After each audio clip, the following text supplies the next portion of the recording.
ভোটের দিনক্ষণ এখনো ঘোষণা হয়নি, কিন্তু ইতিমধ্যেই যে খবর আগামীকালই রাজ্যে আসছে কেন্দ্রীয় বাহিনী।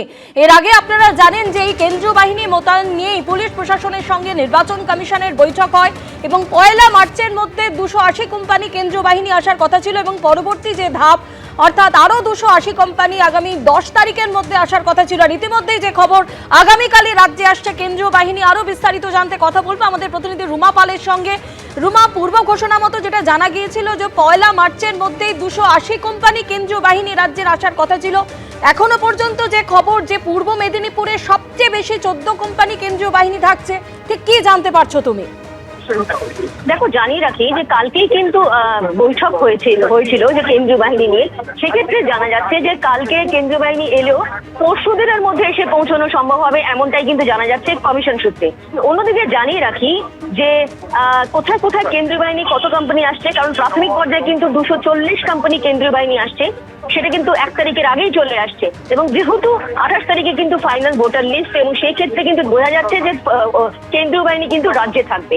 সেক্ষেত্রে জানিয়ে রাখি দার্জিলিং এ যেমন 6 কোম্পানি, শিলিগুড়ি পিসিতে রয়েছে 3 কোম্পানি, কালিম্পং এ 3 কোম্পানি, কোচবিহারে 9 কোম্পানি, আলিপুরদুয়ারে 5, জলপাইগুড়িতে 7, 5 কোম্পানি, ইসলামপুরে, রায়গঞ্জে 6 কোম্পানি, দক্ষিণ দিনাজপুরে 10 কোম্পানি, মালদাতে 12 কোম্পানি, মুর্শিদাবাদে 8, জঙ্গিপুরে 8 কোম্পানি, কৃষ্ণনগরে 6 কোম্পানি, রানাঘাটে হচ্ছে 6 কোম্পানি, হাওড়াতে 7 কোম্পানি, হাওড়া রুরালে রয়েছে 8 কোম্পানি, হুগলিতে রয়েছে 6 কোম্পানি, চন্দননগরে 8 কোম্পানি, কলকাতা সমগ্র কলকাতা মিলিয়ে কিন্তু 12 কোম্পানি রয়েছে।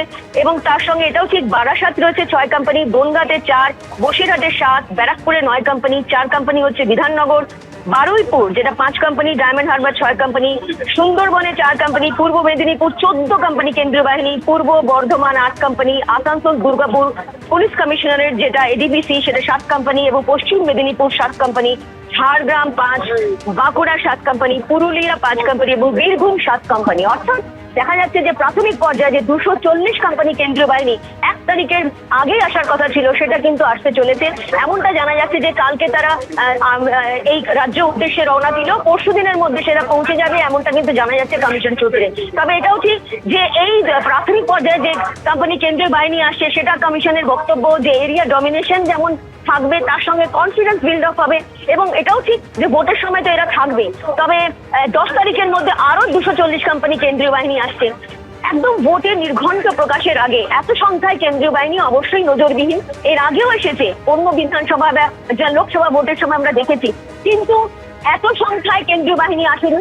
কারণ এটাও ঠিক যে এসআইআর প্রক্রিয়া একেবারে 28 ফেব্রুয়ারি যেটা ফাইনাল লিস্ট বেরোবে, এবং তার সঙ্গে সঙ্গে যে জুডিশিয়াল অফিসাররা কাজ করছেন পরবর্তীতে ধাপে ধাপে, এমনটাই বলেছে কমিশন যে সাপ্লিমেন্টারি যেটা লিস্ট আসবে। তবে এটাও ঠিক 28 তারিখের দিকে কিন্তু কমিশনের নজর রয়েছে, কারণ ফাইনাল লিস্ট বেরোনোর সঙ্গে সঙ্গে হতে পারে কোনো ধরনের কোনো একটা পরিস্থিতি তৈরি হতে পারে, যাতে পরিস্থিতি একদম কোনোভাবে অপ্রীতিকর কোনো ঘটনা না ঘটে। সেই কারণেই কিন্তু কেন্দ্রীয় বাহিনী কিন্তু আগেই চলে আসছে, এবং সেক্ষেত্রে যাতে কোনো আইন শৃঙ্খলার অবনতি না হয় এবং সব রকমের যাতে ব্যবস্থা থাকে সম্পূর্ণভাবে, সেক্ষেত্রে রাজ্যের সাথে কোঅর্ডিনেশন করেই কিন্তু কমিশন এই ধরনের ব্যবস্থা নিয়েছে। এবং 28 ফেব্রুয়ারি কিন্তু এই রাজ্যে থাকবে কেন্দ্রীয় বাহিনী। 1 মার্চের মধ্যে পৌঁছানোর কথা ছিল 240 কোম্পানি, সেই সুবাদে কিন্তু প্রত্যেকটা জেলাতে কত কোম্পানি থাকবে আপাতত প্রাথমিক পর্যায়ে সেটাই কিন্তু কমিশন জানাচ্ছে।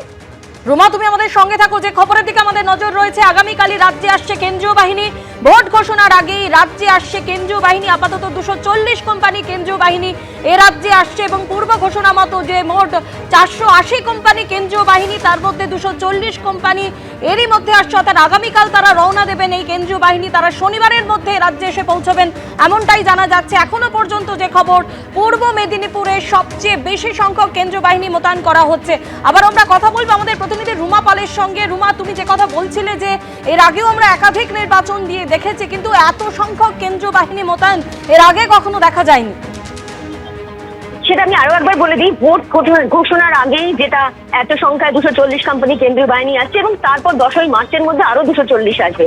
সেক্ষেত্রে অবশ্যই যেহেতু এসআইআর প্রক্রিয়া চলছে, এবং এসআইআর প্রক্রিয়া চলাকালীন একাধিক নানা ধরনের অপ্রীতিকর ঘটনা সম্মুখীন হতে হয়েছে, সেটা কমিশনকেও সেটা জবাবদিহি করতে হয়েছে। রাজ্যের তরফ থেকে, রাজ্যের পক্ষ থেকে পুলিশের কাছে সেই বিষয়ে বার্তা গেছে যে কোনোভাবেই যাতে আইন শৃঙ্খলার পরিস্থিতি এমন না হয় যাতে কোনো কিছু ঘটে। সেক্ষেত্রে জানিয়ে রাখি যে এটাও ঠিক, যেমন উত্তর 24 পরগনার ক্ষেত্রে দেখো একদম আলাদা করে একদম বারাসাতের দিকে যেমন রয়েছে বনগাঁ, বসিরহাট, ব্যারাকপুর, এবং অন্যদিকে এটাও ঠিক যেমন দক্ষিণ 24 পরগনাকে আলাদা আলাদা ভাগে কিন্তু ভাগ করে সেখানে যাচ্ছে একদম কেন্দ্রীয় বাহিনী।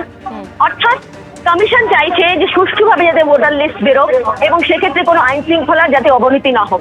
এবং অন্যদিকে এটাও ঠিক যে একদম ঘোষণার আগে যে এই ধরনের কেন্দ্রীয় বাহিনী এসে কনফিডেন্স বিল্ড আপে করার চেষ্টা হচ্ছে, এরিয়া ডমিনেশন করার চেষ্টা হচ্ছে, এবং যাতে এই বাহিনী কোনোভাবে বসে না থাকে সেই বার্তাও কিন্তু দেওয়া হচ্ছে।